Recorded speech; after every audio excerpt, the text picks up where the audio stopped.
Mən bir çox hallarda təəssüf edirəm ki, Bakını bir çox şəhərlərə oxşadırlar və bu oxşatmaqdan bir çoxları zövq alır hətta, yəni sanki yaxşı bir şeymiş kimi. Bu qətiyyən belə olmamalıdır. Çünki Bakının öz siması var.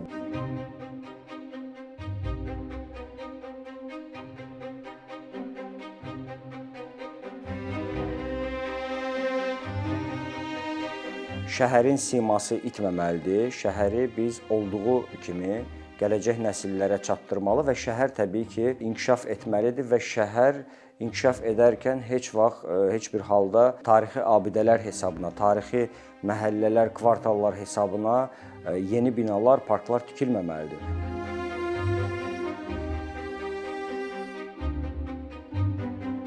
Yaxşı şəhər idarə etməsinin dünya modelləri var. Təəssüf ki, Bakıda vahid böyük şəhər bələdiyyəsi hələ də formalaşmır. Müxtəlif qurumlar, müxtəlif təşkilatlar müxtəlif sahələrə nəzarət edir. Bakı Şəhər İcra Hakimiyyəti, Şəhərsalma Komitəsi və yaxud da ki, yol infrastrukturuna başqa bir qurum baxır. Bunun ən təməl addımlarından biri vahid şəhər bələdiyyəsi olmalıdır.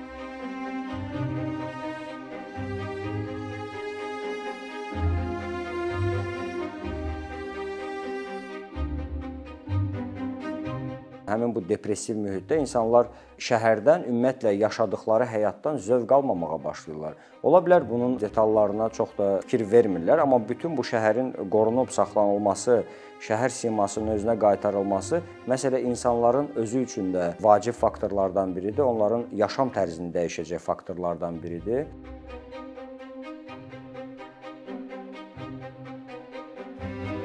Tarixi küçələrin simasının qaytarılması, bərpa olunmasında ən önəmli faktorlardan biri də məhz şəhərin kreativ kəsimidir. Yəni burada rəssamlar, memarlar, heykəltaraşlar müxtəlif sahələrdə, yəni musiqi sahəsi ola bilər.